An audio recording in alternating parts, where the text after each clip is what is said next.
Hello friends, कैसे हैं आप? मैं रमेश आपका हार्दिक स्वागत करता हूं मेरे यूट्यूब चैनल पर, जिसका नाम है रमेश मैथ पॉइंट।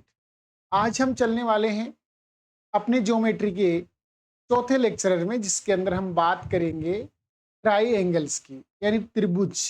त्रिभुज क्या होता है इसकी बात हम करेंगे। त्रिभुज के कुछ बेसिक फंडामेंटल्स हम देखेंगे यहाँ पर। तो हम बिल्कुल बेसिक लेवल से इसको पढ़ने वाले हैं कि त्रिभुज क्या होता है और त्रिभुज के फंडामेंटल्स यानी उसके हम कुछ गुण देखेंगे, उसके क्या क्या गुण होते हैं। ठीक है ना? तो चलिए दोस्तों, हम चलते हैं अपनी इस ज्योमेट्री को आगे बढ़ाते हैं, जिसमें हमारा पहला टॉपिक आता है ट्राइंगल। और हम सबसे पहले बात करेंगे ट्राइंगल होता क्या है। तो दोस्तों, ट्राइंगल क्या होता है? त्रिभुज होता है तीन रेखाखंडों से मिलकर बनी बंद आकृति, यानी तीन रेखाखंड आपस में एक दूसरे से क्लोज होकर जो एक आकृति बनाएंगे, वो आकृति क्या कहलाएगी? ट्राइंगल कहलाएगी। और ट्राइंगल के अंदर हम क्या करते हैं कि जैसे ये इसके जो शीर्ष होते हैं, इन शीर्षों को तो हम दिखाते हैं कैपिटल लेटर से। त्रिभुज के शीर्ष किससे दिखाए जाएंगे? इंग्लिश के कैपिटल लेटर से दिखाए जाएंगे। और इनकी जो भुजा है उनको हम स्मॉल लेटर से दिखाएंगे। किससे दिखाएंगे? स्मॉल लेटर से इनकी भुजाओं को दिखाया जाएगा। तो इसकी भुजा होगी वो स्मॉल लेटर में दिखाई जाएगी। और शीर्ष ए के सामने की जो भुजा होती है उसको हम स्मॉल ए से पढ़ेंगे। शीर्ष बी के सामने की भुजा को हम स्मॉल बी से पढ़ेंगे। और शीर्ष सी के सामने की भुजा को हम स्मॉल सी से पढ़ेंगे। तो ये तो हुआ त्रिभुज का बेसिक जानकारी कि तीन रेखाखंडों से गिरकर मिलता है और मिलकर बनता है। और इसमें तीन शीर्ष और तीन भुजाएं होती हैं। तो इस प्रकार से होती है। अब हमें देखना है कि त्रिभुज बनता कैसे है, त्रिभुज बनने के लिए शर्त क्या होती है। तो सबसे पहले देखते हैं इसके गुण नंबर फर्स्ट और सेकंड की बात करें। तो एक त्रिभुज बनने के लिए ये जरूरी होता है, पहला गुणधर्म इसका क्या आया? पहला गुण इसका है कि एक त्रिभुज तब बनेगा जब उसकी दो भुजाओं का योग सदैव तीसरी भुजा से क्या होना चाहिए? बड़ा होना चाहिए, उससे ज्यादा होना चाहिए। मतलब यदि मैं भुजा ए का और बी का योग करूं तो ये जो सम है ना, वो सी से क्या आना चाहिए? ज्यादा आना चाहिए, सी से बड़ा होना चाहिए। यदि मैं भुजा बी का और इस सी का, बी का और सी का योग करूं तो ये मेरे पास भुजा ए से क्या आना चाहिए? बड़ा आना चाहिए। और यदि मैं भुजा ए का और इस सी का, अगर इन दोनों का मैं सम करूं तो वो भुजा बी से क्या आना चाहिए? बड़ा आना चाहिए। तो ही वह त्रिभुज बनेगा, अन्यथा त्रिभुज ही नहीं बनेगा। तो त्रिभुज बनने के लिए आवश्यक शर्त है। नंबर दो गुण क्या है त्रिभुज का? कि त्रिभुज की दो भुजाओं का जो अंतर होता है वो तीसरी भुजा के से क्या होना चाहिए? छोटा। ये तीसरी भुजा है, यहां से माना लो तीसरी भुजा, तीसरी भुजा से क्या होना चाहिए? छोटा होना चाहिए। मतलब दो का डिफरेंस, जैसे भुजा ए का और बी का जो डिफरेंस है वो सी से क्या होना चाहिए? छोटा होना चाहिए। बी का और सी का डिफरेंस है वो भुजा ए से छोटा होना चाहिए। भुजा सी का और भुजा ए का जो डिफरेंस है वो किसे? भुजा बी से छोटा होना चाहिए। ये आवश्यक शर्त है किसी त्रिभुज के बनने के लिए। हमने यहाँ मॉड्यूलस लगाया है। इस मॉड्यूलस का अर्थ होता है मापांक। मॉड्यूलस को हम क्या बोलते हैं? हिंदी में मापांक बोलते हैं। और मापांक से मतलब होता है कि चाहे a माइनस बी नेगेटिव हो, चाहे a माइनस बी पॉजिटिव, वो हमेशा रिजल्ट क्या देगा? पॉजिटिव ही देगा। इसका मतलब चाहे a बड़ा है b से, चाहे b बड़ा है a से, यानी इसकी जो वैल्यू आएगी वो पॉजिटिव आएगी और वो c से क्या आएगी? छोटी आएगी। क्या आएगी? c से छोटी। तो वो एक त्रिभुज बनेगा, अन्यथा वो त्रिभुज नहीं बनेगा। तो दोस्तों, ये इसके दो गुण थे जो ये बताते हैं कि त्रिभुज इन्हीं कंडीशंस में बन सकता है। अगर दो भुजाओं का योग तीसरी से छोटा है तो वो त्रिभुज नहीं बनेगा। अगर दो भुजाओं का अंतर तीसरी से बड़ा है तो भी त्रिभुज नहीं बनेगा। दोस्तों, यहां हम चलते हैं इसके गुण नंबर 3 में।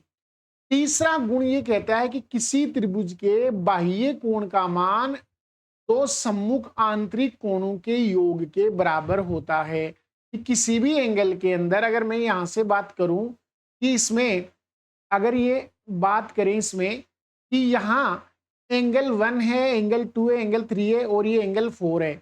यहाँ एंगल 1 2 3 तो क्या है? इस त्रिभुज के आंतरिक कोण है, यानी एंगल 1 है, एंगल 2 है और एंगल 3 है। इन तीनों का जो योग होता है वो 180 होता है। मतलब एंगल 1 का, एंगल 2 का और एंगल 3, इन तीनों का बताओ त्रिभुज के आंतरिक कोणों का योग कितना होता है? तो आप कहेंगे सर 180 180 डिग्री होता है। दूसरी बात हमने देखी कि जो ये एंगल आपका 3 है, एंगल 3 एंगल है और ये एंगल है 4, ये दोनों मिलकर क्या बनाते हैं? एक रेखिक युग्म बनाते हैं। तो बताओ एंगल 3 का और एंगल 4 का योग भी क्या होता है? तो आप कहेंगे सर ये भी 180 डिग्री होगा, क्योंकि रेखिक युग्म का योग भी 180 डिग्री होता है। तो बताइए जब इनका राइट पक्ष अगर बराबर है, राइट हैंड साइड इनकी क्या है? बराबर, तो लेफ्ट हैंड साइड भी तो बराबर हो सकती है। तो हम इनकी लेफ्ट साइड को बराबर करते हैं, तो 1 + 2 + 3 इक्वल होगा ये वाला 3 + 4। तो 3 से 3 कैंसिल हो जाएगा, यानी 1 + 2 किसके इक्वल आएगा? 4 के। यानी यह कॉन्सेप्ट हो गया कि दो आंतरिक जो कोणों का योग होता है वो इसके बाह्य कोण के क्या होता है? बराबर ही होता है। तो जो भी बाह्य कोण होगा इसका मान आंतरिक दो सम्मुख कोणों के योग के बराबर होता है। ये बहुत ही बेहतरीन प्रमेय है, बेहतरीन गुण है इस त्रिभुज का, जिसका यूज हमने पहले रेखिक रेखा और कोण वाले कुछ एग्जाम्पल्स में भी कल हमने किया था। तो चलते हैं दोस्तों, अगला गुण क्या है त्रिभुज का? अगला गुण है यदि किसी त्रिभुज की दो भुजाएं बराबर है तो उन भुजाओं के सामने के कोण भी क्या होंगे? बराबर होंगे। देखो यहां भुजा है, कौन सी वाली भुजा? भुजा ए बी, यानी ये वाली जो आपकी लाइन है ए बी लाइन है, ये इस एसी लाइन के क्या दे रखी है? बराबर दे रखी है। अगर ये दोनों लाइन बराबर हैं तो निश्चित रूप से एंगल बी, यानी इस रेखा एसी के सामने का एंगल, एसी के सामने का एंगल कौन हुआ? बी एंगल हुआ। इस भुजा ए बी के सामने का एंगल कौन सा हुआ? तो आप कहेंगे सर एंगल सी हुआ। तो ये दोनों भी आपस में क्या होंगे? बराबर, यानी ये इसके क्या होगा? बराबर होगा। ये दोनों एंगल आपस में बराबर। यदि आपकी त्रिभुज की दो भुजा बराबर है तो उनके सामने के दोनों एंगल भी क्या होंगे? बराबर होंगे। ये एक त्रिभुज का गुण है, ये इसका चौथा गुण था। चलते हैं दोस्तों अगले कॉन्सेप्ट में। अगला कॉन्सेप्ट इसका क्या है? गुण नंबर 5 ये कहता है कि त्रिभुज का परिमाप होता है तो वो किसके बराबर होगा? तो आप कहेंगे त्रिभुज के परिमाप से मतलब उसकी तीनों भुजाओं का योग, यानी ए का, बी का और सी का, इन तीनों का अगर हम योग कर देंगे तो इन तीनों का जो योग होगा वही क्या होगा? त्रिभुज का परिमाप। और अगर मैं इस परिमाप का आधा कर दूंगा तो ये क्या कहलाएगा? अर्ध परिमाप। और अर्ध परिमाप को हम एस से लिखते हैं। एस का मतलब होता है सेमी पैरामीटर। क्या होता है? Semi parameter. परिमाप का मतलब पैरामीटर होता है यानी पी होता है, और अर्ध परिमाप का मतलब सेमी पैरामीटर यानी एस होता है। तो एस की वैल्यू क्या आएगी?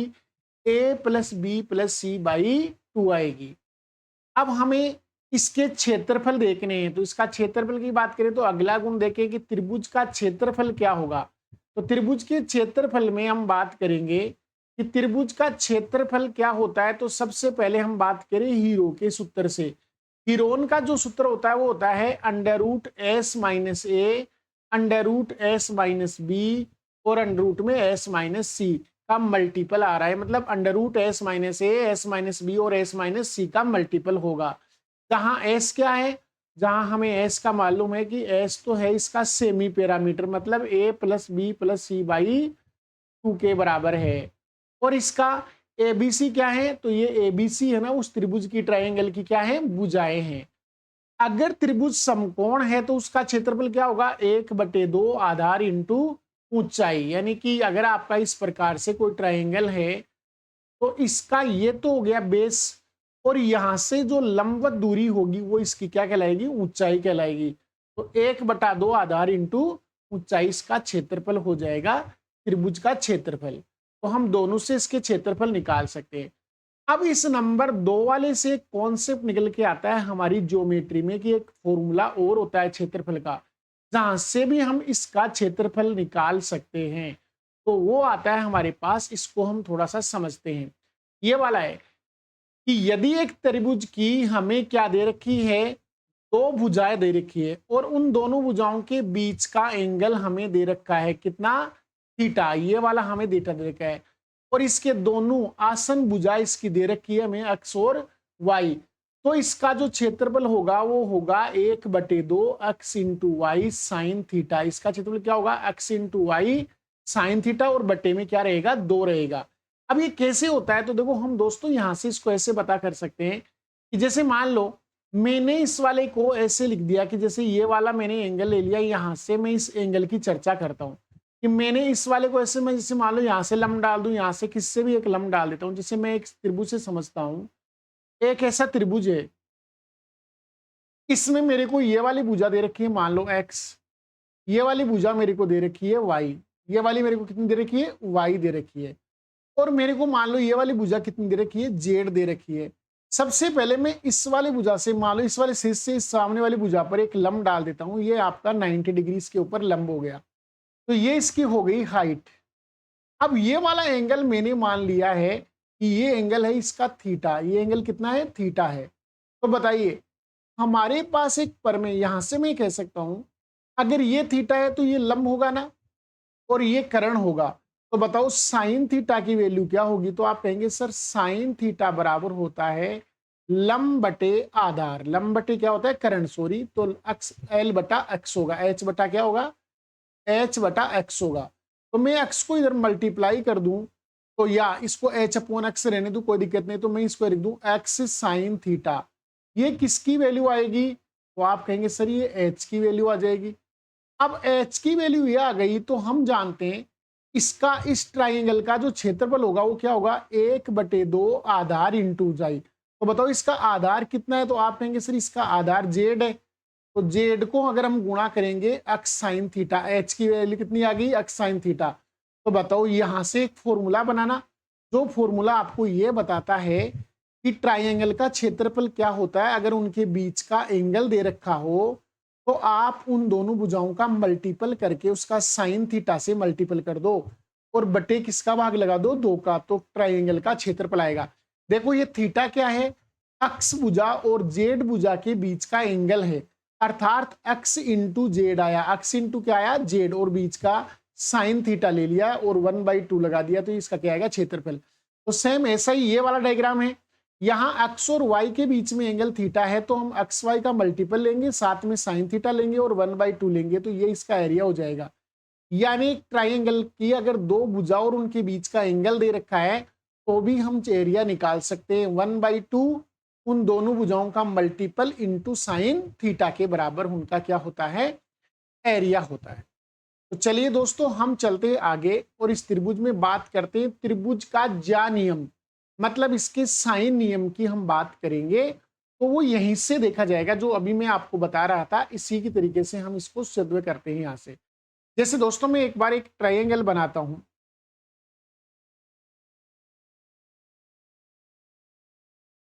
मैंने ये ट्राइंगल ले लिया, यहां से इसका ट्रायंगल में मैंने, ये इसका शीर्ष ए है, ये इसका शीर्ष बी है, और ये इसका शीर्ष क्या है, सी है। अब मैं यहां से क्या करता हूं, एक लंब डालता हूं इस वाले भुजा के ऊपर, जो मैंने इसका मान लिया डी, और ये इसका 90 डिग्री है। अगर मैं इस एंगल की चर्चा करना चाहूं, तो बुझाओ एक के सामने की भुजा क्या होगी, तो आप कहेंगे एक के सामने भुजा ए होगी, बी के सामने की भुजा बी होगी, और सी के सामने की भुजा क्या होगी, सी होगी। और ये मैंने लंब डाला है, इसको मैंने एच बोल दिया। तो बताओ मैं इस साइन बी की वैल्यू निकालना चाहता हूं, तो यहां से साइन बी क्या होगा, तो आप कहेंगे सर साइन बी बराबर होगा लंब बटा कर्ण। तो इसका लंब तो है एच, कर्ण क्या है इसका सी, तो ये आ गया एच अपॉन सी। मैं सी को इधर मल्टीपल कर देता हूं, तो बताओ क्या आएगा, तो सी साइन बी बराबर हो गया एच। ये इसका इक्वेशन नंबर 1 आ गया। अब मैं क्या करता हूं, इधर वाला त्रिभुज लेता हूं, ये वाला, पहले हमने ये वाला त्रिभुज लिया, अब हम ये वाला त्रिभुज लेते हैं। तो इस वाले त्रिभुज में क्या होगा, मैं एंगल सी की बात करूंगा, तो मैं सी के लिए हल करूंगा। तो बताओ साइन सी की वैल्यू क्या होगी, तो आप कहेंगे सर वही साइन की वैल्यू तो लंब बटा कर्ण ही होती है। तो इसके लिए सी के लिए लंब तो है एच, और कर्ण कौन है, बी है। तो बताओ ये कितना आएगा, एच अपॉन बी।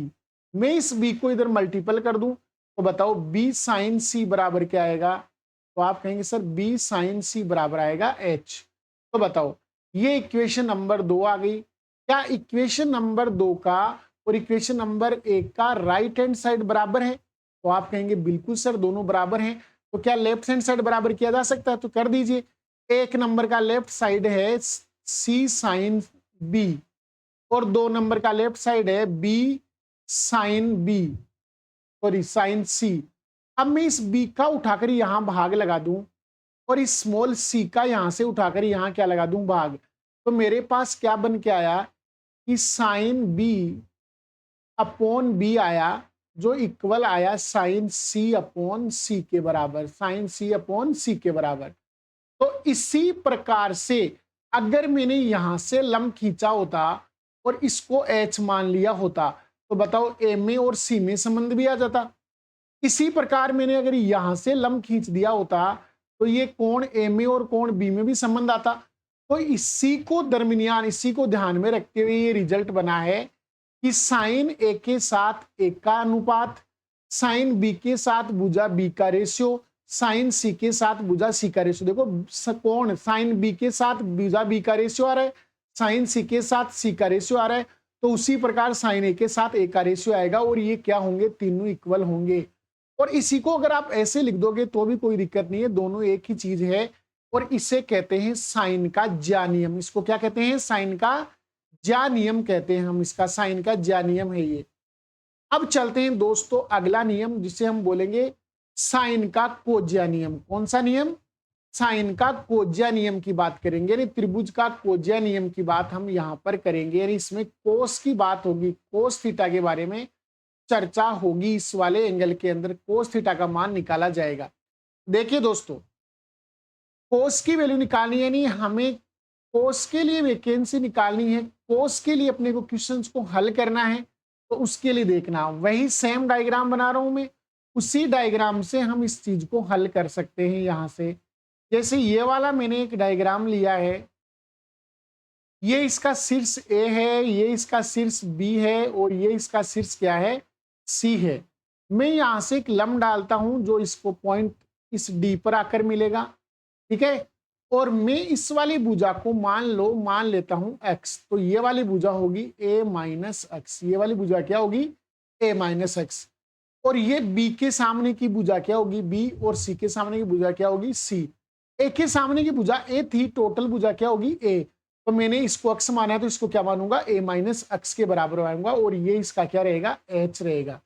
तो बताइए यहां से मैं ये कह सकता हूं कि कोस की वैल्यू, यानी मैं कोस ए के लिए पढ़ूं या कोस बी के लिए सिद्ध करूं, मैं इस कोण कोस बी की वैल्यू निकालना चाहूं तो मैं ये कहूंगा कि कोस जो बी है वो किसके बराबर होगा। तो आप कहेंगे सर कोस बी होता है वो आधार बटा कर्ण के बराबर होता है, तो ये होता है एक्स अपॉन सी के बराबर। किसके बराबर होगा, एक्स अपॉन सी के बराबर होगा। और अब मैं यहां से इस एक्स की वैल्यू रखने वाला हूं कि एक्स की वैल्यू क्या आएगी वो हम देखेंगे। तो बताओ मैं इस वाले में रखूं, इस वाले के अंदर वैल्यू की बात करूं तो यहां से बताओ पाइथागोरस प्रमेय अगर मैं इसमें लगा दूंगा तो पाइथागोरस प्रमेय लगाएंगे तो बताओ क्या होगा, सी का स्क्वायर किसके बराबर होगा। तो आप कहेंगे सर पाइथागोरस प्रमेय से सी स्क्वायर बराबर होगा x square plus H square. तो बताओ एक्स स्क्वायर की वैल्यू किसके बराबर आएगी, तो आप कहेंगे सी स्क्वायर माइनस एच स्क्वायर के बराबर आएगी। तो मैं इसको एक बार ऐसे लिख दूं, सी स्क्वायर माइनस एक्स स्क्वायर बराबर कौन होगा, एच स्क्वायर। क्योंकि मेरे को एच को विलोप करना है, यहां से एच को हटाना है। एक समीकरण मेरे पास ये आ गई। अब मैं ऐसे ही इधर वाले एंगल इस वाले में भी क्या लगा दूंगा, मैं पाइथागोरस प्रमेय लगा दूंगा। तो बताओ मेरे पास रिजल्ट क्या आएगा कि कर्ण कौन है, बी है तो बी का स्क्वायर बराबर आधार कौन है, ए माइनस एक्स है तो उसका स्क्वायर प्लस यहां पर हाइट एच है तो एच का स्क्वायर। मैं इस पद को इधर ले आऊंगा तो मेरे पास क्या आएगा, बी स्क्वायर माइनस इसका वर्ग में खोलूंगा तो ये आएगा ए स्क्वायर माइनस एक्स स्क्वायर और प्लस के 2a एक्स की वैल्यू आएगी जो बराबर होगा एच स्क्वायर के, जो किसके बराबर होगा, एच स्क्वायर के। ये आपका नंबर 2 आ गया। इन दोनों की राइट हैंड साइड इक्वल है तो दोनों की लेफ्ट साइड को भी हम क्या कर लेंगे, इक्वल कर लेंगे। तो मैं इसको ऐसे लिख सकता हूं कि इसका जो आपका साइड है वो क्या है, इसका साइड और इसकी साइड की बात करें तो इसका लेफ्ट साइड क्या है, इसका लेफ्ट साइड है आपका B square minus A square minus X square minus के वो प्लस के 2ax बराबर में इसका लेफ्ट साइड क्या है, तो आप कहेंगे sir C square minus X square. X square से एक्स स्क्वायर कट जाएगा और मैं इन दोनों पदों को उस साइड में ट्रांसफर कर दूंगा। तो बताओ मेरे पास 2ax की वैल्यू क्या आएगी? तो 2ax की वैल्यू आएगी सी स्क्वायर, ये ए स्क्वायर उधर जाके हो जाएगा प्लस का और बी स्क्वायर हो जाएगा माइनस का। मैं यहां से 2a का क्या लगा दूंगा? भाग। तो मैं इस x की वैल्यू ये वाली यहां पुटअप कर दूं।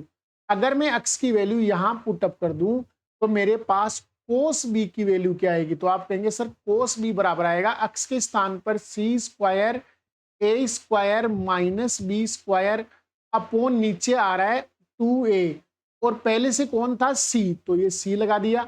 तो बताओ यही रिजल्ट मैंने यहां लिख रखा है। तो इसको याद करने का तरीका क्या हुआ कि अगर आप एंगल बी के बात करेंगे, बी की चर्चा करेंगे, तो बी स्क्वायर आपको घटाना है। मतलब सी स्क्वायर ए स्क्वायर जुड़ेगा, सी का स्क्वायर और ए स्क्वायर जुड़ेगा, लेकिन बी स्क्वायर मतलब इस कोण बी यानी शीर्ष बी के सामने वाली भुजा का वर्ग घटाया जाएगा और नीचे क्या आएगा? इन दोनों भुजाओं का सी और ए का मल्टीपल का डबल आएगा।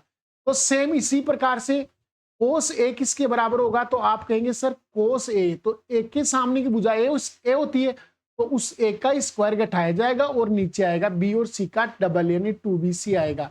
ऐसे ही आप कोस सी की वैल्यू निकालेंगे तो बताओ कोस सी में सी के सामने की भुजा क्या होती है? सी, तो सी का वर्ग घटाया जाएगा और ए और बी का मल्टीपल यानी डबल आएगा, 2ab नीचे आएगा।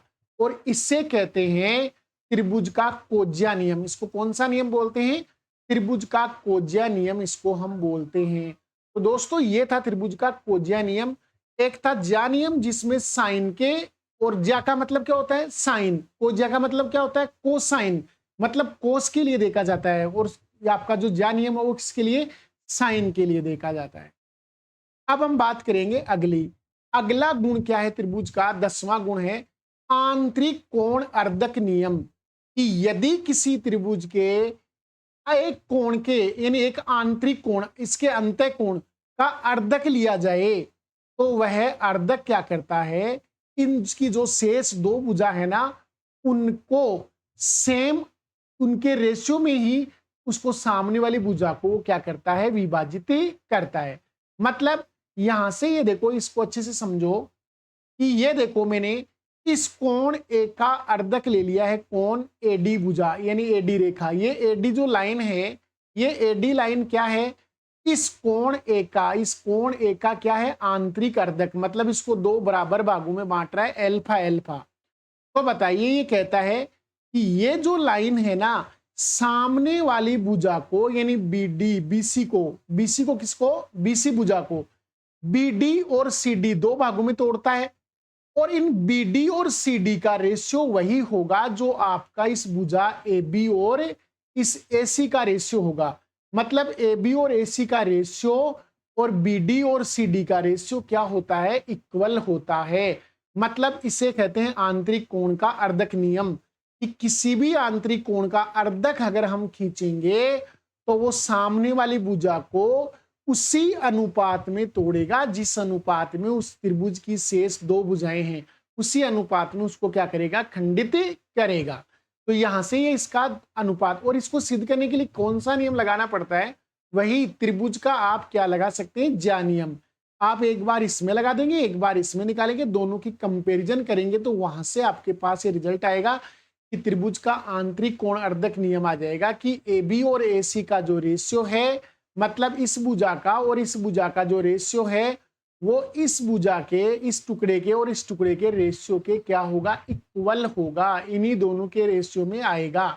ठीक है दोस्तों। अब इसी प्रकार से बाह्य कोण अर्धक नियम भी होता है। तो हम लेते हैं अगला कि बाह्य कोण अर्धक नियम क्या होता है। अगर हम किसी कोण का, जैसे मान लो यहां ये जो एडी है ना, वो CAE, जो कि CAE क्या है? ये वाला आपका जो एंगल है ये बाह्य एंगल है। ये वाला कौन सा एंगल है? बाह्य एंगल है इस त्रिभुज के लिए। और इसको सेम ये एडी जो लाइन है ना, यहां से ए से जो डी तक लाइन आ रहा है, ये जो लाइन है इसको क्या कर रहा है? दो समान भागों में विभाजित कर रहा है। एल्फा एल्फा डिग्री में क्या कर रहा है? इसको तोड़ रहा है। तो यह लाइन इस बीसी भुजा को आगे बढ़ाने पर कहां मिलती है? एक पॉइंट डी पर मिलती है। तो बताओ इसने इस डी बिंदु पर इस बीसी का जो विभाजन है वो कैसे किया? बाह्य विभाजन किया है। तो बताओ बी से लेके सी तक का टुकड़ा एक तो, और एक टुकड़ा हुआ है सी से लेके डी तक का। तो जो बी डी का और जो सी डी का रेशियो होगा वो सेम ए बी के और ए सी के रेशियो के बराबर ही होगा, यानी वही रिजल्ट जो आपका आंतरिक कोण अर्धक नियम में आया था। बस इसमें इतना ही फर्क है कि यहां ये बिंदु डी है ना, इसको क्या कर रहा है, इस लेखा बीसी को बाह्य विभाजित कर रहा है, मतलब आगे बढ़ाने पर विभाजित कर रहा है। तो एक टुकड़ा आपका आएगा बी डी और दूसरा टुकड़ा आएगा आपका सी डी। इन दोनों का जो मल्टीपल होगा, सॉरी अनुपात होगा, वह इन ए बी और ए सी के अनुपात के क्या होगा, बिल्कुल एग्जैक्ट बराबर ही होगा। ये दोनों सेम रेशियो में होंगे दोस्तों। तो चलते हैं दोस्तों अगले इसके गुण में। त्रिभुज का अगला गुण क्या है? अगला गुण है ये 12वां गुण है इस त्रिभुज का कि त्रिभुज ए बी सी में अगर ए परपेंडिकुलर है बी डी पर, ए क्या है, परपेंडिकुलर का मतलब क्या होता है, लंब होता है। इस ये चिन्ह किसका है, लंब का। अगर ये ए लंब है बीसी पर, ये यहाँ 90 डिग्री बना रही है, ये क्या बना रही है, यहाँ 90 डिग्री का एंगल बना रही है। और ये कहता है एडी कोण ए का अर्धक है, मतलब ये इस कोण एक को दो भागों में, कौन सी लाइन, ये वाली एडी लाइन, ये वाली जो लाइन जा रही है ना, ये इसको अल्फा है तो ये भी इधर वाला पार्ट भी क्या रहेगा, अल्फा, मतलब दोनों को सेम रेशियो में तोड़ेगी। एडी अर्धक होना चाहिए और एई है ना जो आपकी क्या होनी चाहिए, लंब होनी चाहिए। तो जो ये बीच का एंगल है, ये वाला एंगल, ये एंगल किसके बराबर होता है, ये इस एंगल बी और एंगल सी, इन दोनों के अंतर के आधे के बराबर होता है, अंतर के आधे के बराबर होता है दोस्तों। समझ में आई बात कि यदि क्या हो, अगर आपके पास ऐसा एक सी एंगल है, ऐसा एक बी एंगल है, तो ये जो एंगल बीच का होगा ये इन दोनों के अंतर के आधे के बराबर होगा। ठीक है दोस्तों, और इससे भी अपन सिद्ध कर सकते हैं, वही तरीका लगेगा इसमें, वही कोण योग वगैरह लगा सकते हो। कैसे यहां बता सकते हैं, क्योंकि हम जानते हैं यहां से हम दोनों एंगल्स, यहां से जैसे आपका ये वाला एंगल कितने का है, 90 डिग्री का है। बताओ इस एल्फा का और इसका योग किसके बराबर होगा, तो आप कहेंगे सर यहाँ इस डी के बराबर होगा। अकेला जो डी एंगल है वो इस एल्फा के और इसके योग के क्या हो जाएगा, बराबर हो जाएगा। और अब हम यहां से ये भी बता सकते हैं कि ये वाला जो एंगल है वो ए वाला एंगल इस 90 डिग्री में से घटाने पर, ये वाला एंगल घटाने पर आएगा। ये वाला एंगल अगर हम यहां से घटा देंगे तो ये वाला एंगल आ जाएगा। तो हम इन दोनों के कंपैरिजन से, क्योंकि हमें पता है इन दोनों का योग भी कितना होगा, आपका 90 वाला ही आएगा, इसका भी 90 आएगा, दोनों का योग क्या आएगा, 90 आएगा। ये आपका एंगल क्या है, ये सी प्लस एल्फा के बराबर होगा। अकेला एंगल किसके बराबर होगा, सी के। अगर ये 90 के बराबर है तो ये आपका क्या होगा, ये 90 माइनस सी होगा, मतलब ये 90 माइनस ये वाला एंगल होगा, यानी 90 माइनस सी माइनस एल्फा के बराबर ये वाला एंगल होगा आपका। और यहां से हम 90 माइनस एल्फा की वैल्यू रख सकते हैं, क्योंकि देखो यहां से अगर ये वाला आपका एंगल दे रखा है, ये आपका 90 तो है, तो बताओ इन दोनों का जो योग होगा वो भी तो 90 होगा, इन दोनों का जो योग होगा वो भी क्या होगा, 90 के बराबर होगा। तो मैं 90 के स्थान पर इन दोनों का योग रख सकता हूं और इसको प्रूव कर सकता हूं। तो यहां से ये जो प्रूफ आएगा वो ये आएगा कि ईएडी का जो कोण होगा वो इस बी एंगल के और इस सी एंगल के अंतर के आधे के बराबर होगा दोस्तों। तो ये हमारा गुण था 12वां। अब हम चलते हैं 13वें गुण में। ये इसका अपना कौन सा गुण है, ये इसका 13वां गुण है दोस्तों। यहां इसको 13 कर लो, ये कौन सा गुण है, इसका 13वां गुण है।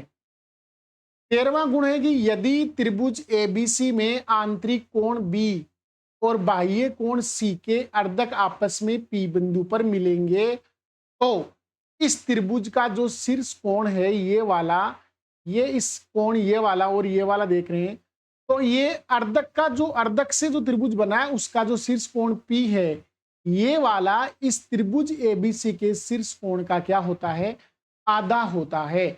अगर ये अल्फा है तो ये क्या होगा, 2 अल्फा होगा, ये क्या होगा, 2 अल्फा। लेकिन शर्त ये है कि ये वाली जो लाइन है वो इस आंतरिक कोण बी का अर्धक होना चाहिए, मतलब इसका 2 बराबर भागों में तोड़ना चाहिए।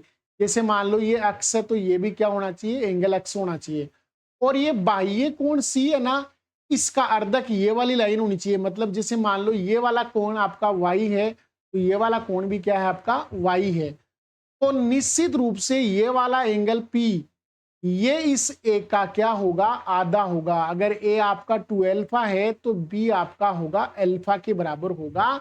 यानी किसी त्रिभुज के एक तो आंतरिक कोण का और एक बाह्य कोण का अर्धक खींचा जाए तो वे जहां जाकर मिलेंगे, जैसे ये बिंदु पी पर आकर मिले ना, तो जहां जाकर मिलेंगे उस पॉइंट पर जो एंगल बनेगा वो एंगल उस त्रिभुज के इस शीर्ष एंगल का क्या होगा, आधा होगा। इसका निश्चित रूप से क्या होगा, आधे के बराबर होगा। तो दोस्तों ये थे हमारे त्रिभुज के कुछ कॉन्सेप्ट जो मैंने यहाँ पर आपको इस त्रिभुज के 13 गुण बताए हैं। आज हम इस क्लास में केवल इन 13 ही गुणों की बात करेंगे, क्योंकि अभी इसमें बहुत सारा बड़ा चैप्टर है। इसके अंदर अब हम आगे जो लेसन आएगा अगले लेक्चर के अंदर हम बात करेंगे, उसमें हम इसमें चर्चा करने वाले हैं त्रिभुज के केंद्रों की। और ये 4 प्रकार से होंगे। एक त्रिभुज का केंद्रक होगा, एक त्रिभुज का अंतः केंद्र होगा, एक त्रिभुज का लंब केंद्र होगा, एक त्रिभुज का परिकेंद्र होगा। तो इन 4 केंद्रों के 4 सेंटर्स के बारे में हम चर्चा करेंगे हमारे अगले लेक्चर में। तो उनके संबंधित और हम स्टेटमेंट या प्रमेय देखेंगे, गुण देखेंगे। उसके बाद में हम सर्वांग समता त्रिभुज की और समरूपता से संबंधित गुण भी इस चैप्टर में देखेंगे। तो वो अगले लेक्चर में बात करेंगे। आज के लिए इतना ही दोस्तों, धन्यवाद। जय हिंद, जय भारत।